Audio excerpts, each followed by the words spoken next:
Shalom para todos. Shalom a todos que nos assistem, tanto pelo Facebook quanto pelo YouTube. Nossos vídeos agora estão sendo editados e é uma honra poder transmitir o mundo inteiro, né? Porque o acesso da web hoje é pelo mundo todo.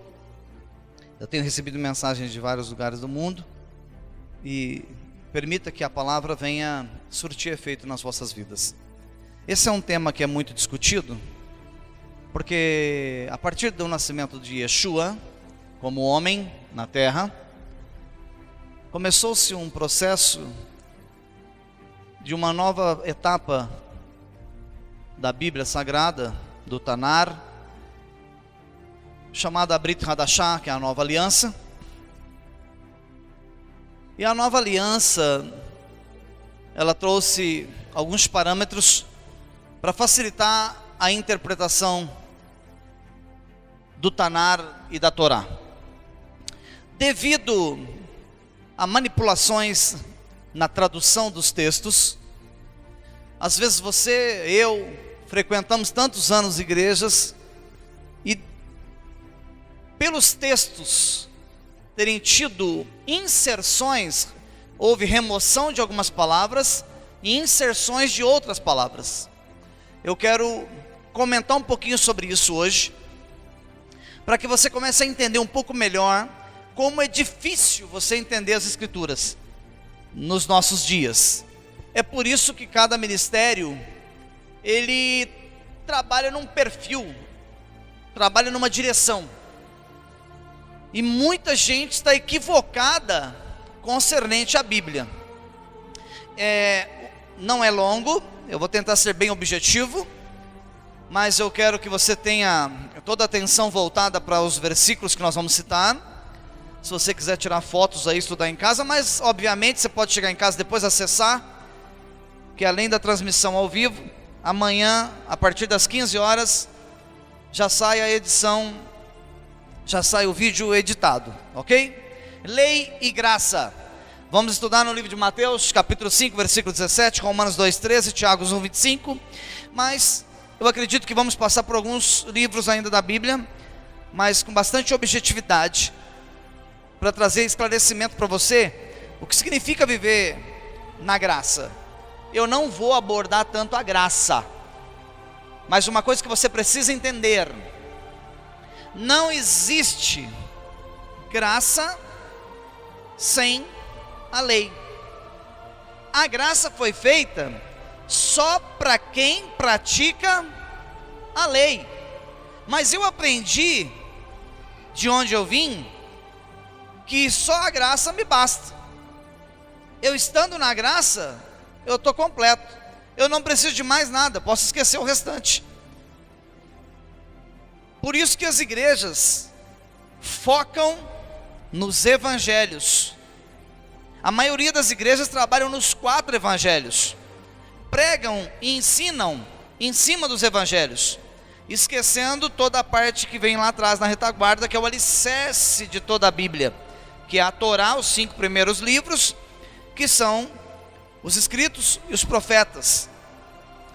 O todo está interligado. Vamos aprender um pouquinho então? Preste atenção, porque eu tenho certeza que muitas coisas que você vai ouvir aqui hoje, você às vezes não tinha entendido ainda. Vai entender um pouco melhor hoje. Olha essa imagem.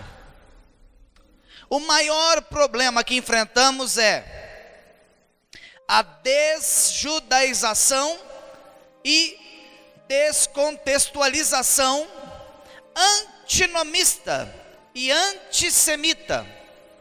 Ficou difícil esse texto, né? Quando eu elaborei ele pela manhã, eu falei, realmente ficou meio complicado. Então pensei, vou traduzir cada palavra, que assim facilita. O maior problema que nós temos hoje em matéria de igrejas de forma geral, é que o primeiro prejuízo que nós sofremos, desjudaização. O que é desjudaizar?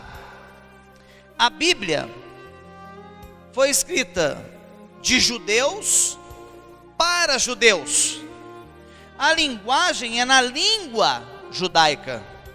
Os costumes são judaicos. As festas são judaicas. Os profetas são judeus. Todos os estatutos e ordenanças é no estilo judaico. O Novo Testamento, até quem era gentil era mais judeu que o próprio judeu, que é o caso de Lucas.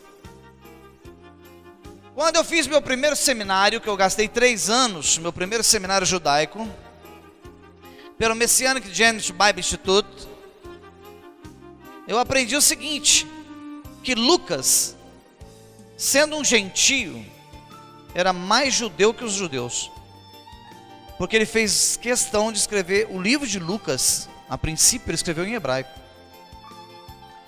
Então Lucas se dedicou muito, mesmo sendo um gentil. Ou seja, ele era circuncidado no coração. Toda a Bíblia fala sobre judaísmo. E qual que foi a intenção da igreja? Se você ler aqui, o próprio Messias, o próprio Cristo, a palavra Cristo significa Mashiach, Messias. O próprio Yeshua é filho de um judeu chamado Yosef, e a sua mãe se chama Miriam. Mas disseram para nós que o nome dele era José e que a mãe era Maria, e você acreditou. Isso se chama desjudaizar. Ela nunca se chamou Maria, mas pegaram o nome judaico dela, tiraram o nome de Miriam e disseram que a mãe de Jesus se chama Maria. Desjudaizou o texto, tirou a vértebra principal da Bíblia. A vértebra principal dela, que é a essência das raízes, foi removida. Aí nós entramos na segunda parte, da segunda palavra que eu escrevi aqui, que é um pouco complicada: descontextualização. Pega um versículo isolado e interpreta como convém. Se a igreja X e ela tem uma visão pentecostal, ela pega o texto e contextualiza ele dentro da sua versão, da sua vertente. Então cada igreja tem um perfil, e ela pega aquele texto e ela adequa o texto ao perfil da igreja. Qual que é o certo?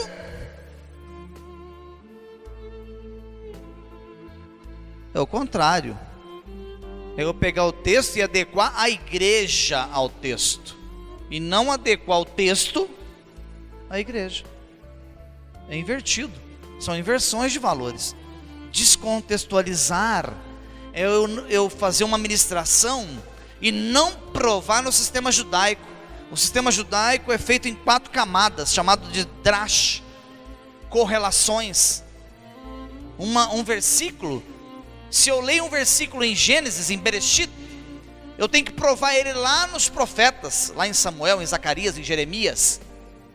Mas eu provei que ele está lá, eu tenho que ir lá na Brit Hadashah, lá em Lucas, Mateus, João, em Filipenses, em Gálatas, e eu tenho que provar que esse versículo está lá. Eu não posso perder o contexto, eu não posso perder a linhagem de interpretação do texto. Essa é uma regra judaica. Como desjudaizou e descontextualizou, perdeu 2 essências fantásticas nas escrituras. Por isso que cada ministério interpreta da sua forma. Aí começa a discussão, o bate-boca.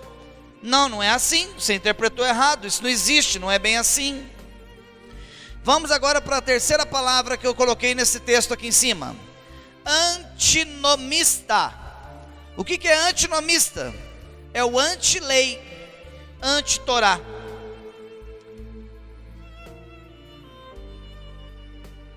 Eu assistindo 2 vídeos de pastores aqui da cidade. E a pessoa foi bem clara num vídeo que ela estava transmitindo. Igrejas grandes. Nós não vivemos no sistema arcaico, o sistema noético, mosaico. Isso já está ultrapassado. Nós não vivemos. Isso ficou no passado. Eles pregam isso deliberadamente. O que a Bíblia diz? Que qualquer um que pregar contra as leis de Deus é um anticristo. Está escrito isso, não é um só versículo não, são muitos.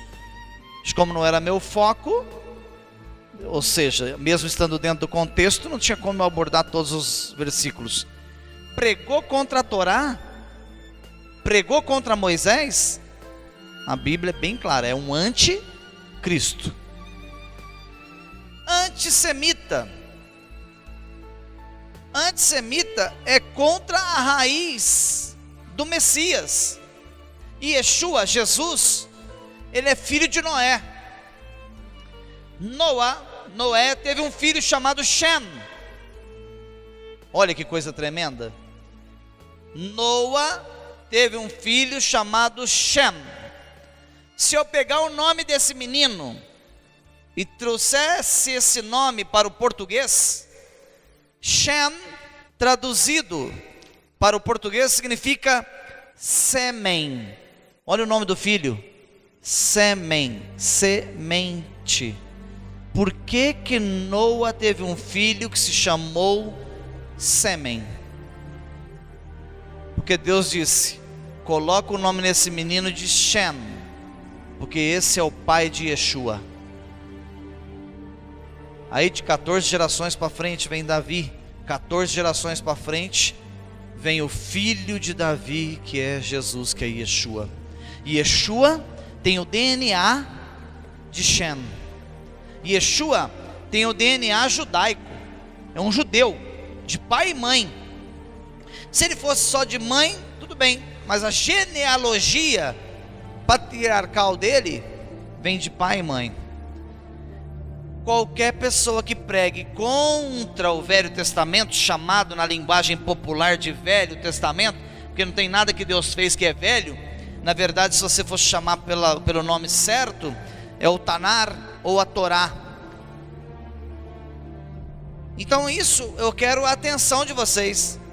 O que nós ouvimos hoje no meio evangélico, no meio cristão, são palavras pregadas, desjudaizadas, tirou o judaísmo da Bíblia, removeu fora. Eu vou te mostrar isso agora no texto, espera aí. Tudo que é judaísmo foi removido. Por exemplo, quando você vê uma igreja evangélica fazendo festa de tabernáculos, você fala: nossa, que coisa incrível. Mas Deus nunca revogou uma festa. Deus nunca revogou um Pêssar. Mas aí disseram que chama Páscoa. Descontextualizou, desjudaizou, antissemita, mudou o contexto judaico. Aí Páscoa, eles já vão distorcendo todo o conteúdo, que a próxima festa agora é Pêssar. A tradução de Pêssar não é o ovo de chocolate de coelho. A tradução de Pêssar é passagem. Passagem do Egito pelo Mar Vermelho para a Terra Prometida. Essa é a festa. É a passagem. Pêssar. Purim. Que dia que você viu alguém comemorando Purim? Recebemos um zap essa semana de um pastor aqui na cidade e ele disse: eu estou vendo gente com máscaras dentro da igreja. Mas por que ele não pergunta: eu estou vendo churrasqueira aí pro fogo do Espírito acender? Eu estou vendo aí fogueira santa? Eu estou vendo aí água ungida não sei da onde? Eu estou vendo aí sal grosso? Por que eles não perguntam isso? Porque não conhece de Bíblia. A questão maior é que perdeu-se o foco, perdeu-se a direção das Escrituras. Igrejas ao gosto do freguês. Faz o que eu gosto, que eu congrego aí. Nós temos que começar a entender isso. Se você congrega aqui, tem gente que congrega aqui e não entendeu. Faz 1 ano, 2 anos, 3 anos, não entendeu. Você precisa entender, você não pode ficar caindo de paraquedas. Você tem que saber o que é a real. Vamos para frente, você vai entender um pouquinho agora. Olha que legal aí, ó. Eu vou usar um texto, preste atenção. Essa reunião é racional. Se você não usar o seu raciocínio, a sua percepção, o seu intelecto, não usar o dom que o Ruach HaKodesh, o Espírito Santo de Deus, te deu de entender o texto, você não vai entender, você gastou tempo. Olha que legal aqui, Tiago capítulo 1, versículo 25. Olha o texto numa Bíblia tradicional. Eu usei um termo muito bonito, né? Uma Bíblia tradicional. Eu vou ser eu mesmo. Eu vou mostrar para você um texto adulterado. Um texto que a igreja romana mudou o contexto. Olha o que está escrito aqui. Aquele, porém, que atenta bem para a lei perfeita da liberdade. Olha que frase. Aquele que atenta bem para a lei perfeita da liberdade. Ficou muito vago, muito distante. O crente lê isso aqui, ele fala glória a Deus, mas não entendeu nada. E nisso persevera, não sendo ouvinte esquecido, mas fazedor da obra. Que obra?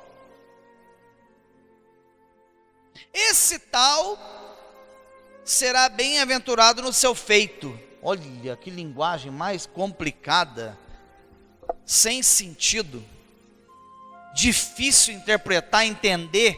Como que você vai viver um versículo que você não consegue? Olha, eu não sou leigo, por favor.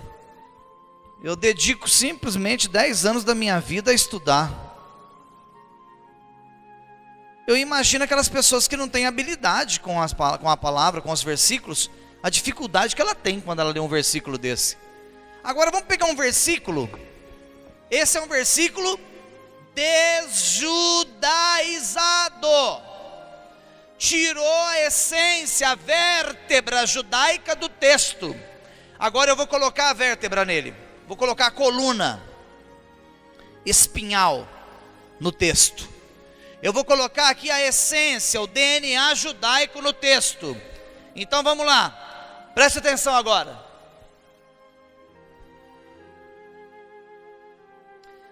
Vamos ver o texto como ele devia ser em todas as igrejas. Judaico e não desjudaizado, não antissemita, anti-lei, anomos no grego. Se uma pessoa, porém, olhar bem de perto a Torá perfeita, olha, já foi no foco, porque lei lá em cima fica muito aberto, você não está entendendo, você não sabe nem o que é lei.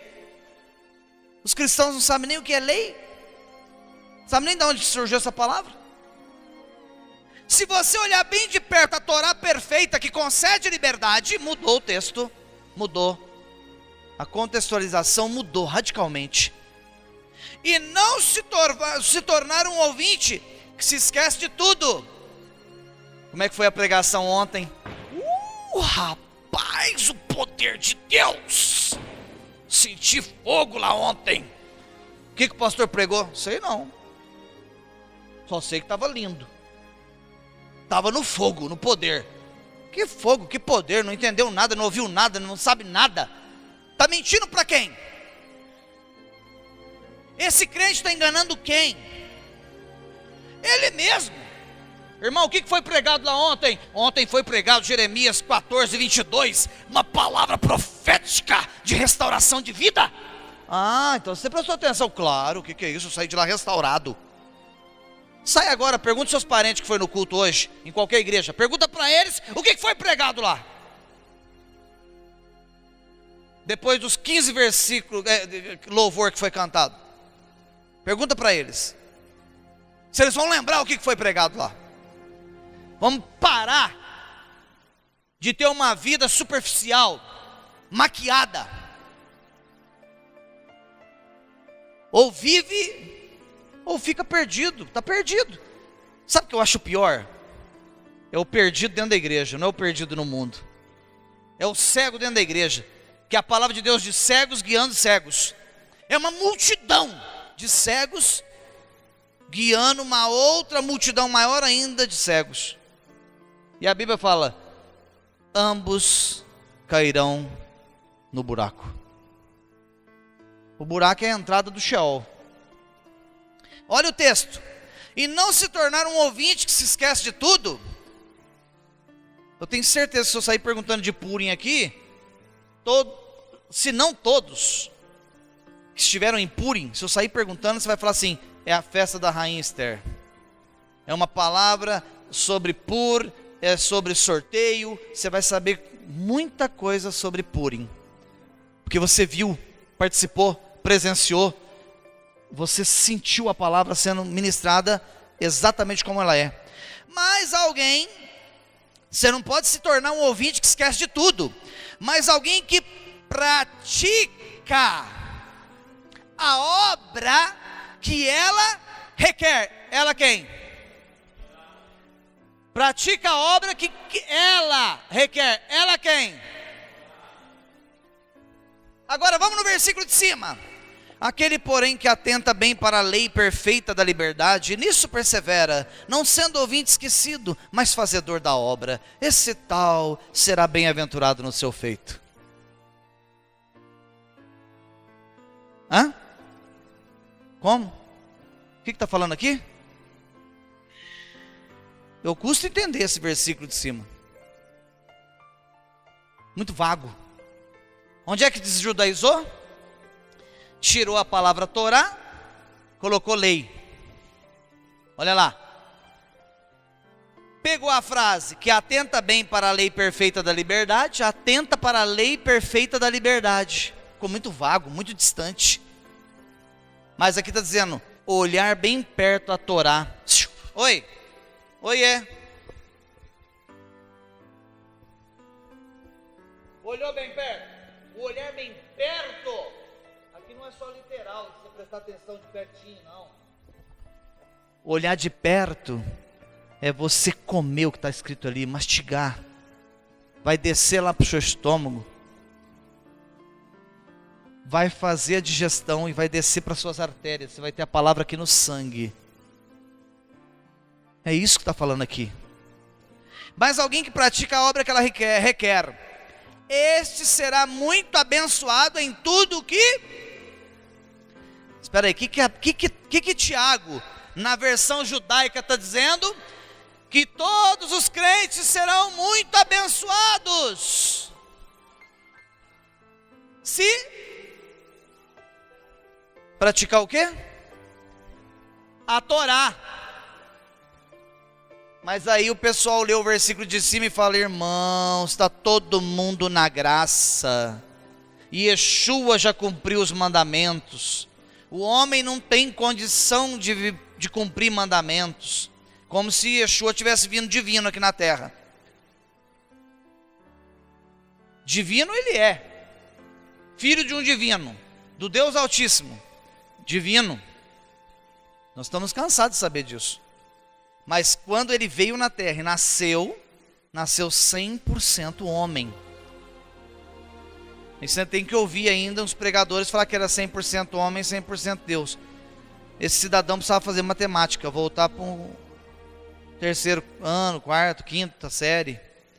Ou é 70-30, 60-40, 80-20. Não existe nada que é 100%. Pega uma garrafa de água, chega até na boca, põe 100% de café lá dentro, já está 100% de água. O Senhor Yeshua era 100% homem. A hora que ele foi crucificado no madeiro, que ele expirou, naquele momento o corpo dele foi transformado. Ele voltou a ser divino, da origem que ele veio. sentava à direita do trono do Altíssimo. Foi gerado pelo próprio Eterno. Cada coisa é uma coisa. Vamos em frente. Eu disse que ia ser bem objetivo, parece que está demorando. Mateus 5,17. Esse versículo também é muito mal interpretado, por isso que as pessoas não entendem. Estou na lei, estou na graça. Mateus 5,17 diz: quem foi que falou isso? Yeshua. Não pensem que vim abolir a Torá ou os profetas. Não vim abolir, mas completar. Aí eu fui no dicionário, porque eu amo olhar o dicionário para trazer um esclarecimento rasgado da palavra.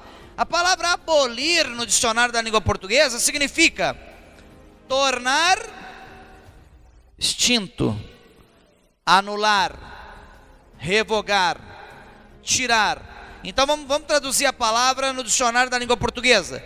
Yeshua disse assim: não pensem que eu vim extinguir, não pensem que eu vim anular, não pensem que eu vim revogar, não pensem que eu vim tirar.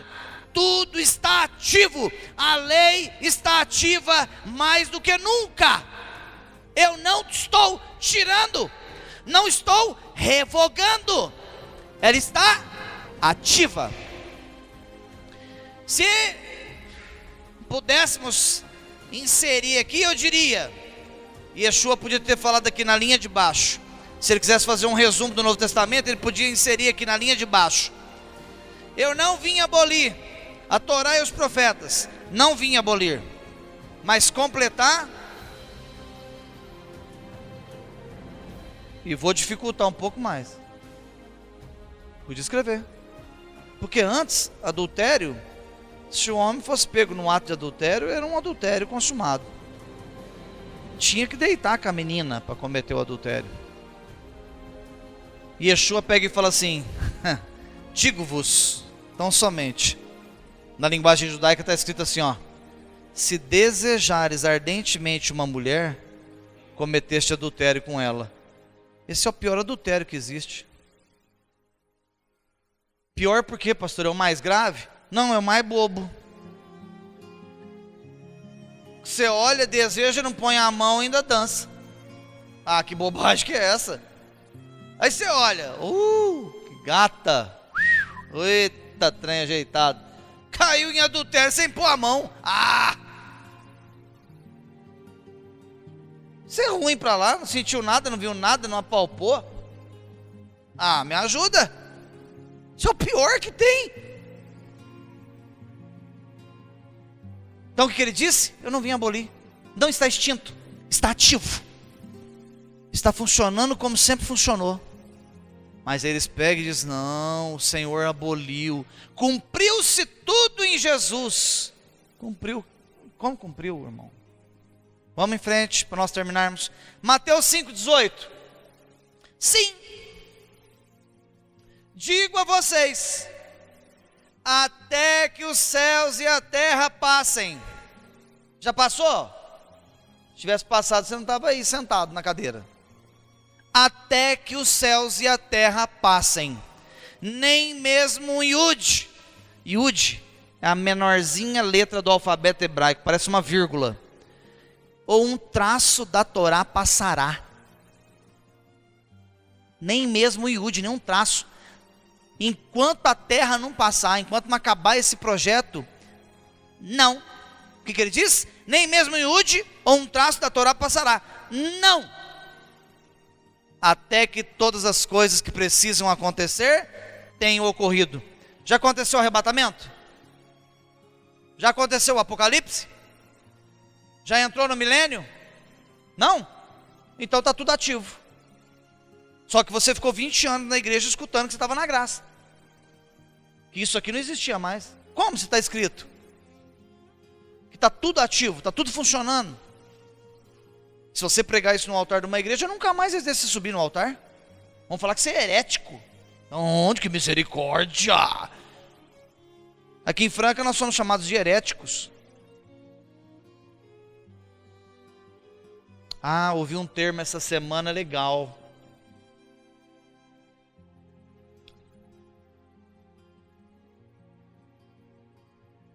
Essa é a mais nova que nós somos chamados. Amei esse termo. Achei muito criativo da parte da pastora que falou. Ela disse que nós somos a opressão religiosa. Olha que criatividade. Nós somos a opressão religiosa. Achei inteligente a frase. Que pena que é uma analfabeta teológica. Está transmitindo? Que bênção. Quem sabe ela assiste e vem fazer teologia comigo. Como que você fala que uma igreja é uma opressão? Opressão religiosa. Então vocês devem ser todos masoquistas. Todo esse pessoal que está aqui hoje gosta de viver na opressão. É tudo masoquista, gosta de sofrer. Vamos terminar? Mateus 24:12. Olha esse versículo. E o amor de muitos esfriará, por causa do crescente distanciamento da Torá. Quanto menos Torá, quanto menos lei nas igrejas, menos amor. É forte? Onde é que está escrito isso? Na Brit Hadashah, na Nova Aliança. Eu fiz questão. Eu tinha 70 versículos do Velho Testamento, chamado Velho Testamento, do Tanar. Eu tinha 70 versículos mais ou menos, para falar de lei. Eu falei, eu não vou usar nenhum da primeira aliança. Eu vou falar só da nova aliança. Porque senão alguém vai falar, ai, está usando o Velho Testamento. Não, estou usando o novo. Olha o que diz em Mateus 24:12. Se você pegar a tradução do João Ferreira de Almeida, vai estar escrito assim, e o amor de muitos se esfriará por causa do... Como está escrito aí? Alguém abre para mim? Está escrito crescente distanciamento? Vê para mim se é isso que está escrito aí. Eu quero só ver essa frase se foi mudada. Torá não tem, está escrito lei. Porque lei já descaracteriza. Lei descontextualiza. Lei desjudaiza. Tirou o texto, porque Torá é judaico. Mas lei não. Lei você lê, mas não entende muito bem. Alguém achou aí? Por favor, filha.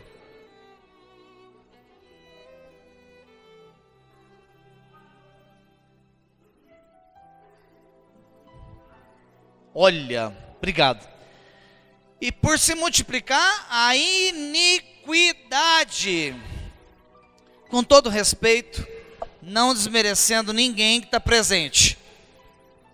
Mas o brasileiro não conhece nem a língua que ele fala. Eu tenho dificuldades com algumas palavras. Por isso que eu tenho que ir lá no dicionário. Quando eu falo assim, eu estou me incluindo.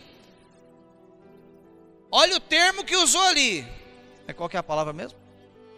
Iniquidade. Sai de igreja em igreja e pergunte assim para os crentes: o que é iniquidade? Tem pastor que não vai saber responder. O que é iniquidade? Tem pastores, líderes, que não vão saber responder o que significa iniquidade. O que eles fazem com o texto? Dificultam a interpretação. A pessoa lê, não está entendendo nada. Aí você pega uma tradução judaica, está escrito: e o amor de muitos esfriará, por causa, a consequência, o motivo do amor se esfriar é o crescente distanciamento da Torá. Deixa eu mudar aqui.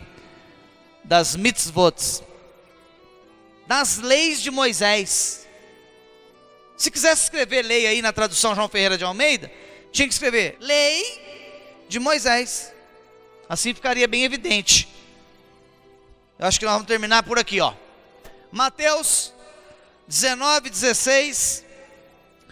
Olha esse versículo.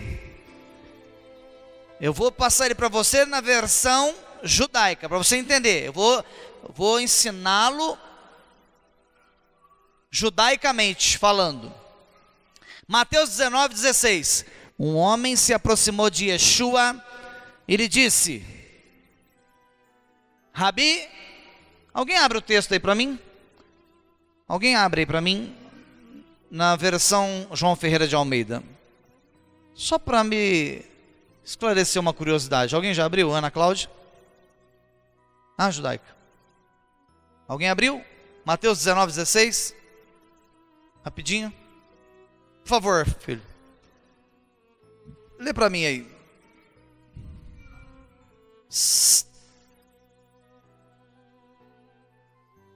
Pode vir. Eu não sei como tá. Eu não me lembro. Eu trabalhei com várias Bíblias hoje, mas eu não lembro o texto. Pode ler. Mateus 19:16. Olha lá como está escrito. Pode ler. Mateus 19:16. Eis que alguém se aproximou de Jesus e lhe perguntou: Mestre, que farei de bom para ter a vida eterna? Amém, obrigado. Alguém se aproximou de Jesus e lhe disse: Mestre,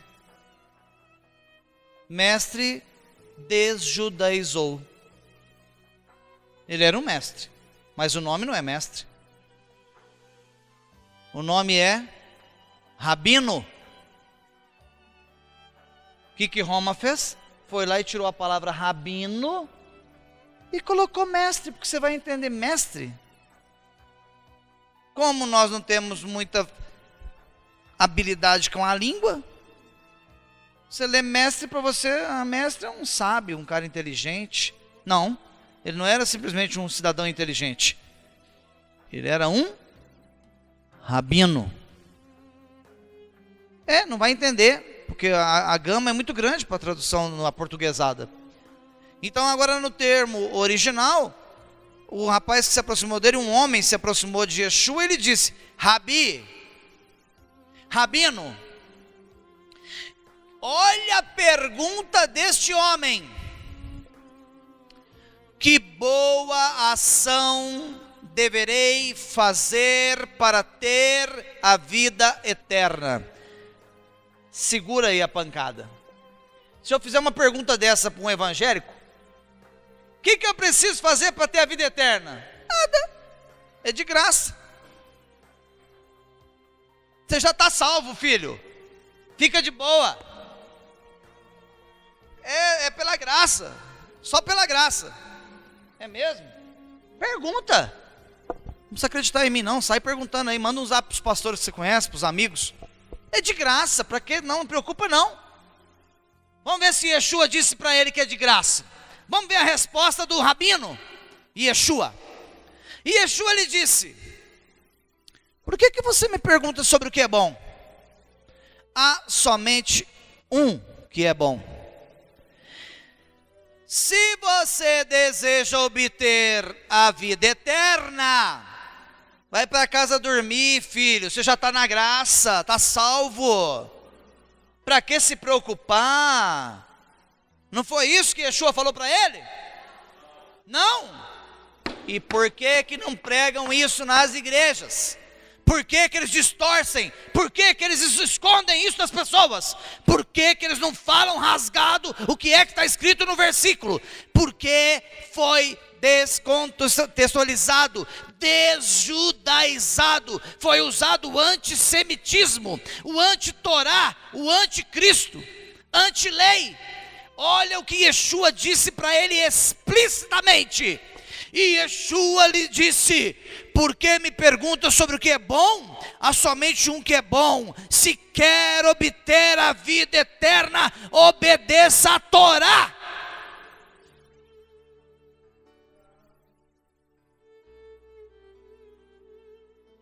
Mas eu nunca vi ninguém pregar sobre isso. Porque se você falar isso no altar de uma igreja que está bufando de gente, nos próximos cultos vai começar a cair a frequência. Caiu a frequência, cai as entradas. Caiu as entradas, o pastor surta, suicida. Desculpa aí. Desculpa aí eu falar assim tão abertamente.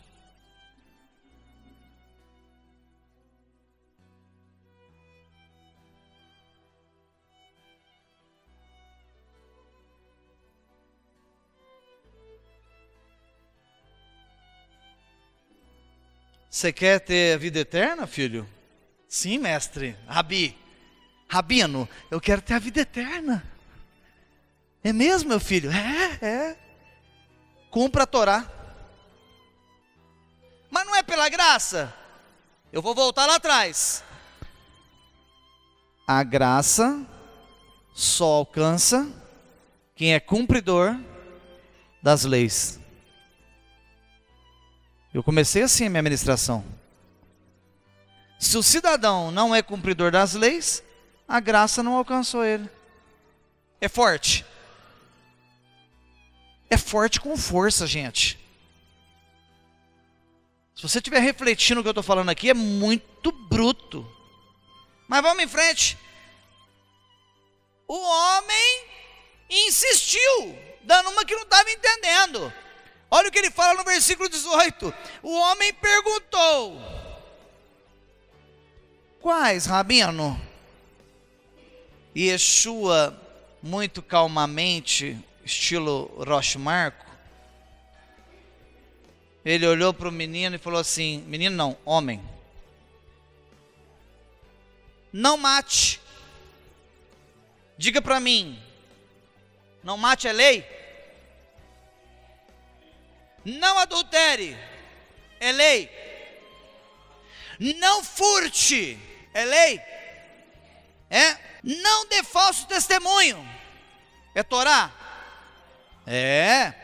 Honre seu pai e sua mãe, e ame ao seu próximo como a si mesmo. Amar o seu próximo como a si mesmo é lei ou é graça? É lei, porque eu só amo o meu próximo se eu não mentir contra ele, se eu não trair ele, se eu não roubar ele, se eu não matar ele, se eu não adulterar contra ele, se eu não fizer nenhum mal contra ele, se eu não quebrar nenhuma lei contra ele, eu estou amando ele como a mim mesmo. Amar o próximo como a si mesmo é lei de Moisés. O jovem lhe disse: tudo isso eu tenho guardado. O que me falta ainda? Ele achou que estava bonito no pedaço. Não vou entrar mais para frente, porque a próxima parte da conversa é finanças. E Yeshua olhou bem para a roupa do garoto, do homem. Bem vestido, hein? Linho fino, roupa de primeira. Ele disse: pega o que tens, distribua para os pobres e siga-me. E Yeshua, o rabino, estava querendo dizer: só se você se tornar pobre que você pode me seguir? Foi isso que ele queria dizer? Não. Ele disse assim para aquele homem: você guarda todos os mandamentos, só tem um probleminha na sua vida, rapaz. Você é um avarento. Você serve mais a Baal do que ao Eterno, porque o seu coração está no dinheiro. Prova para mim que não está. Vai lá e distribui aos pobres. Se aquele rapaz faz esse gesto, ó, sim senhor, Rabi. E Yeshua olha para ele e fala assim: volta aqui. Seu coração não está no dinheiro. Siga-me, porque você alcançará a vida eterna. O rapaz virou as costas e foi embora por causa do dinheiro.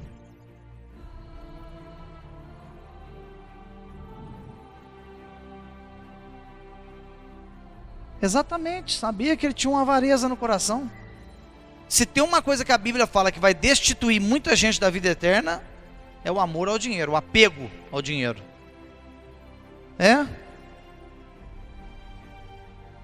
Por isso que eu quero fazer um curso de dinheiro aqui. Porque a Bíblia fala que quem mais dá, mais colhe. Quem mais faz, mais recebe. E o crente, ele trabalha sempre ali na retaguarda, ele segura. Eu admiro alguns departamentos de algumas religiões. Os espíritas pegam tudo que eles têm e doam. O cara se torna um crente, primeira coisa que entra no coração dele é o espírito de avareza. Ele usa a máquina de lavar roupa até comer as correias. Depois que o trem está... travou. Ele posta, vendo uma máquina seminova. Ele não tem coragem de dar. Ele quer vender aquela bagaça. Avareza. Dá, some disso aí, acaba logo com isso, dá para quem... Não, espera trem queimar tudo também, arrebentar não. Ô pastor, eu vim doar um carro aqui para a igreja. É mesmo, filho? É. Que bênção. Tá bonitinho? O senhor só tem que trocar os 4 pneus, faz 3 anos que não paga a documentação. A parte elétrica não está funcionando, a bateria eu acho que queimou. Mas se o senhor der uma mexidinha, aí você fala, irmão, leva isso ali, que vende por quilo. Vende por quilo. Sai mais no lucro. Pastor, quer doar um ar-condicionado para a igreja. Que amor, que bênção, filho. Tá tudo certo? Não, isso só não funciona. Então põe na tua casa. Enfia lá no teu quarto e liga aquela porcaria lá e fica cozinhando, olhando para ele. Um dia vai funcionar, bigodinho tá suando. Ah, eu profetizo, um dia vai funcionar. Vai morrer torrado lá. Vamos terminar então. Romanos 2,13, nós terminamos. Graça? Não é de graça. Romanos 2,13 diz assim: porque não são os meros ouvintes da Torá. Não é simplesmente chegar numa casa, sentar-se e ouvir. A quem Deus considera justo não são os meros ouvintes da Torá. Antes, são os praticantes do que a Torá diz, considerados justos à vista de Deus. Se a salvação depender de Romanos 2,13, a igreja está perdida. Não. Eu quero que você faça uma análise. Leia o texto. Foi lindo o culto? Maravilhoso. O pregador veio do céu, aquele homem. Era um anjo? Não, veio de avião, buscou-me no aeroporto. Mas nem sabe o que o cidadão pregou, filho. Não vive o que pregou. Não pratica o que pregou. É difícil. É difícil. E se você não mudar, conhecendo a Torá, Deus vai te lapidar para você mudar. Eu testemunhei aqui outro dia, eu cheguei bravo aqui numa papelaria, comprei o produto. Eu passei no caixa, paguei. Era uma caixa. Comprei uma caixa fechada de um produto aqui para a igreja. Cheguei no caixa, a menina disse: puxa, não tem aqui na loja, está no estoque. Eu sou muito educado, muito fino, olhei para ela e falei assim: manda buscar, não comprei no estoque, comprei aqui. Ela olhou para mim e falou assim: o senhor não é o líder daquela congregação? Eu falei: estou indo lá buscar, obrigado. Fiquei educado rapidinho. Você tem que viver o que você prega. Você não pode fingir para você mesmo. A partir daquele dia, todo dia que eu chego lá, se falar que não tem, eu falo: onde é o endereço? Eu vou com aquele sorriso que a pastora me ensinou esses dias. Onde que está? Mas por dentro eu queria falar umas verdades. Eu queria falar, mas eu não posso falar, porque eu tenho que testemunhar o que eu sou. Eu tenho que ter mudança de vida. Eu não posso ser um mero ouvinte da Torá. Yeshua, o rabino, me ensinou o seguinte: eu tenho que ser praticante do que ouço. Eu tenho que ser um testemunho vivo das leis do Eterno. Porque as pessoas, quando olharem para mim e vão dizer: esse homem vive o que prega, ele vive o que aprende. Assim tem que ser comigo e tem que ser com você. O Senhor, o Eterno, considera justo aquele que pratica as suas leis. E a salvação está escrito, você leu comigo nessa noite: a salvação é para os praticantes da lei. Estes praticantes estão debaixo da graça, porque a graça é um favor imerecido. Eu não mereço. A salvação não é por méritos, a salvação é pelo sangue do Mashiach. Mas o sangue do Mashiach na cruz do Calvário só vai salvar aquele que reconhece o seu erro e o seu pecado, seja qual for, do nível que for, do peso que for, da quantidade de leis que ele tenha quebrado. Assim aconteceu com aquele ladrão na cruz. Um do lado disse: se tu és um Mashiach, desce tudo aí, salva-te a ti mesmo e a nós que somos ladrões. O outro disse: cala-te, tu está aí porque é ladrão, salteador, assassino. Este não cometeu nenhum crime. E olha para o Mashiach e diz: lembra-te de mim quando estiver no teu reino. Essa frase, aquele ladrão disse assim para o Senhor: eu sou assassino, eu sou ladrão, eu não valho muita coisa, por isso eu estou aqui pendurado no madeiro do teu lado. Mas eu te digo o seguinte: se puderes, se és o rei, se és o perdoador, se é o Mashiach, se é o ungido, lembra-te de mim quando entrares no teu reino, porque eu reconheço quem eu sou, eu reconheço que eu quebrei os mandamentos, eu reconheço que eu quebrei a tua Torá, mas neste momento, pendurado ante a morte, que a qualquer momento eu estou partindo, lembra-te de mim. E Yeshua olha para o cidadão e diz: ei, hoje estarás comigo no paraíso. Hoje a salvação chegou em você, porque você reconheceu que você não era um praticante da Torá.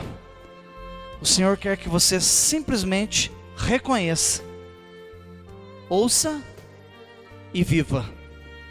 Que o Santo de Israel, o Todo-Poderoso, o Altíssimo, na sua magnitude, na sua misericórdia, no seu poder infinito, Criador de todas as coisas, ouça o seu clamor, veja a sua família, cuide de você no entrar e no sair, que você seja um bem-aventurado nesta terra, que a unção dele nunca se aparte de ti. Em o nome de Yeshua HaMashiach, eu vos abençoo. Amém, amém, amém.